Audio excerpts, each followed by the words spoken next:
누구나 살면서 불안해합니다. 부자든 가난하든 어리든 나이가 들었든 남자든 여자든 인간이 제일 싫어하는 감정이 불안과 두려움입니다. 왜냐하면 애매하게 결정되지 않는 감정이어서 자꾸 지속적으로 힘들게 하기 때문입니다. 불안의 등장은 우리가 수만 년 전부터 자연에서 살아오면서 느낀 먹고 사는 생존과 포식자와 적으로부터 지켜야 하는 늘 불확실한 상태가 지속되면서 나타났습니다. 지구상의 모든 생물은 이 불안감을 필수로 지니며 살아야 생존에 유리하게 진화해 왔습니다. 그만큼 어찌 보면 생물의 필요악인 요소입니다. 지금도 길고양이는 대부분 경계태세로 사람들이나 다른 포식자나 위험으로부터 늘 불안 상태에 있고 하루하루 쓰레기 더미를 뒤지거나 사람들이 흘린 음식을 찾아다녀야만 생존할 수 있는 미래의 불안함 속에 살고 있습니다. 사람도 마찬가지죠. 인간 사회에서는 다행히 포식자는 없고 먹고 사는 문제는 많이 해결이 되었지만 이제 그 외에 다른 곳에서 불안감이 생겨났다, 즉 대체되었다 라고 말할 수 있겠습니다. 먹고 사는 것이 해결되고 포식자도 없는데 불안감이 왜 안 없어질까? 라는 질문의 답은 수만 년 전부터 우리는 번식을 하면서 생존을 위해 자손에게 DNA에 남겨줘야 했기 때문입니다. 그래서 아무리 좋은 세상에 우리가 산다 해도 몇만 년간 진화가 일어날 때까지는 모든 생물은 불안을 어떻게든 내면에서 만들어낼 겁니다. 즉 우리가 사는 동안 불안은 늘 존재할 겁니다. 여러분이 경험하는 외부의 자극 때문이라기보다 불안이 없으면 생존하기 힘들 거라는 선천적인 DNA 때문에요.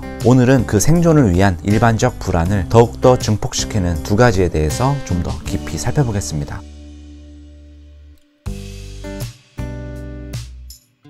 1. 타인의 기대와 사랑, 인정 욕구에 대한 불안입니다. 우리는 태어날 때부터 바로 생존에 뛰어들어 걸어 다녀야 하는 아프리카의 물소 새끼보다 훨씬 나약한 존재였습니다. 우는 것밖에 할 줄 모르죠. 태어나는 것 자체부터 이미 불안한 상태입니다. 커가면서도 우리는 자신의 가치에 대한 확신을 가지기 힘든 상태로 유아기를 보냅니다. 그래서 엄마 아빠를 100% 모방하고 각인하는 3년의 시기가 있죠. 청소년기를 거치면서 엄마에게 사랑받으면서 커온 인간은 사회에 나가서도 늘 마음 한켠에 그 사랑을 갈구합니다. 이제 세상에서도 관심을 받고 싶고 사랑을 받고 싶어하는 욕구가 있습니다. 그렇지만 계속해서 그 사랑을 받기는 쉽지가 않습니다. 그래서 조금씩 불안해합니다. 자, 그래서 우리가 사는 세상에서 돈과 명예 그리고 권력이나 영향력은 그 사랑받고 싶어하는 불안함의 욕구를 채워줄 수 있는 좋은 수단이 됩니다. 다른 사람들이 나를 인정해주고 우러러 봐주고 나에게 잘 보이려고 하는 것으로 사랑받음을 느끼는 것이죠. 그러나 점점 세상으로부터 인정받으려는 마음이 커지고 중독될수록 인생의 사랑받음과 행복의 기준이 남의 기준으로 바뀌는 씨앗이 됩니다. 다른 사람들의 마음을 얻으려면 다른 사람들의 마음에 드는 말과 행동을 해야 하기 때문입니다. 그것도 사실 피곤한 일인데 실수를 하면 다른 사람의 기대를 크게 저버린 것 같은 말과 행동을 하게 되면 더욱더 자괴감을 느낍니다. 마찬가지로 다른 사람들은 내가 그 사람들의 기대에 못 미치게 되면 나에게 쉽게 등을 돌리죠. 착했던 연예인이 실수 한 번으로 완전 이미지가 구겨지는 것처럼요. 그리고 나의 입장은 그러한 다른 사람의 기대를 맞추지 못했다는 자괴감을 느끼지 않기 위해서 미리 불안한 상태로 계속 타인이 내릴 판단을 신경 쓰면서 살게 됩니다. 돈과 명예, 권력이나 영향력이 클수록 이러한 부담은 과중이 되고 심한 경우엔 스스로 목숨을 끊는 일도 종종 일어납니다. 근데 애초에 사람은 실수나 실패를 안 할 수 없는 아주 불완전한 존재입니다. 그렇게 엄격하고 광범위하게 높은 기준으로 자기 자신을 설정할 필요가 없습니다. 그래서 이러한 불안이 많아지는 메커니즘으로 사는 것은 불안이 불안을 낳는 상태이므로 불행할 수밖에 없습니다. 타인의 시선과 요구에서 발생하는 불안을 깨닫고 세상으로부터 인정받으려는 마음을 내려놓고 다른 사람이 아닌 내 기준의 생활 양식과 성공 그리고 행복을 맞춘다면 타인으로부터 시선과 요구 그리고 비교하는 것에서 나오는 불안은 훨씬 줄어들 것입니다.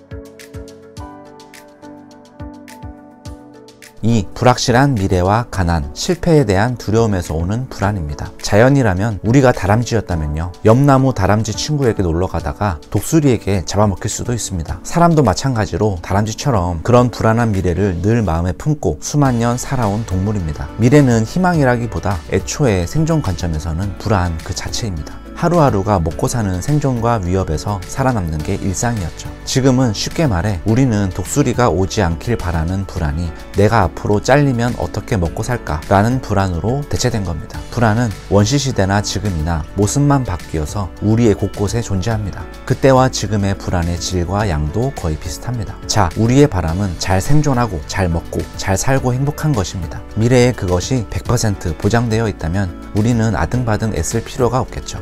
팩트는 모든 사람들의 미래와 생존과 행복 그리고 자신의 기대를 만족하는 것들이 보장되어 있지 않다는 겁니다. 그래서 여행 갈 때 날씨 걱정하듯 늘 불안해합니다. 미래를 위해 노력하고 앞으로 나아가는 것은 분명 생존과 행복을 위해서 필요합니다. 그렇지만 우리는 미래를 확실히 알 수도 없고 미래의 우연을 컨트롤할 수 있는 능력도 없습니다. 또 자본주의 사회에서 우리 모두가 전부 다 부자가 될 수는 없는 것입니다. 그러한 사실을 깨닫고 기대를 조금만 더 내려놓는다면 불안도 함께 내려갈 것입니다. 기대만큼 삶은 항상 나아질 수 없는 경우가 많지만 중요한 것은 어제보다 1년 전보다 성장은 하고 있습니다. 뭐든 기대하는 것은 실망할 가치를 포함하고 있습니다.